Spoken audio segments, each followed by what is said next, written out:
నమస్తే AP scoop TV news కు స్వాగతం. ఏలూరు జిల్లా ఆగిరిపల్లిలో వేంచేసి ఉన్న శ్రీ శోభనాచల వ్యాఘ్ర లక్ష్మీ నరసింహస్వామి వారి గోదా కళ్యాణం రథోత్సవం భాగంగా రథసప్తమి ఆలయం వద్ద స్వామివారికి భక్తుల దర్శనం, శాంతి కళ్యాణములు వైభవంగా నిర్వహించారు. రథసప్తమి శోభనాచల వ్యాఘ్ర లక్ష్మీ నరసింహస్వామి వార్లకు కళ్యాణోత్సవం అత్యంత వైభవంగా నిర్వహించారు. మంచును సైతం లెక్క చేయకుండా మహిళలు, భక్తులు అధిక సంఖ్యలో మెట్ల పూజ చేశారు. శోభనగిరిపై ఉన్న 700 మెట్లు ఎక్కి మూల విరాట్ను కొండ మల్లన్న స్వామిని భక్తులు దర్శించుకున్నారు. భక్తులు భారీ అన్నదానం. ఉదయం రథసప్తమి కావడంతో చుట్టుప్రక్కల ప్రాంత వాసులు అధిక సంఖ్యలో పాల్గొన్నారు. స్వామివారిని రథంలో కట్టించి ఆగిరిపల్లి ప్రధాన కూడళ్లలో గోవిందనామ స్మరణలతో స్వామివారిని లాగుతూ భక్తులు వారి భక్తిని చాటుకున్నారు. పోలీసులు ఎటువంటి సంఘటనలు జరగకుండా చర్యలు తీసుకున్నారు. దేవాదాయ శాఖ వారు దర్శనం అందేలా చర్యలు తీసుకుని స్వామి దర్శనం అందరికీ అందేలా చూశారు. ఆగిరిపల్లి చుట్టుప్రక్కల ప్రాంతాలలో శోభనగిరిపై ఉన్న స్వామివారిని కోరిన కోరికలు తీరుస్తారని ఇక్కడ భక్తుల నమ్మకం.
పోలీసు వారికి సహకరించండి. కొటాయి ఖాళీ చేయాలి, కొటాయి ఖాళీ చేయాలి.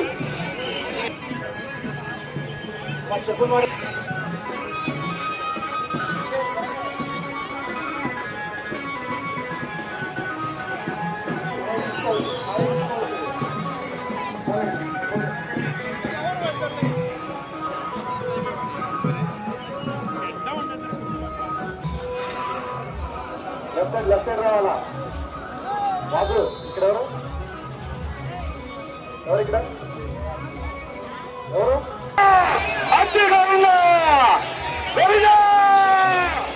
గోవింద గట్టిగా గోవింద గట్టిగా గోవింద శోభనాచల లక్ష్మీ నరసింహ, శోభనాచల లక్ష్మీ నరసింహ.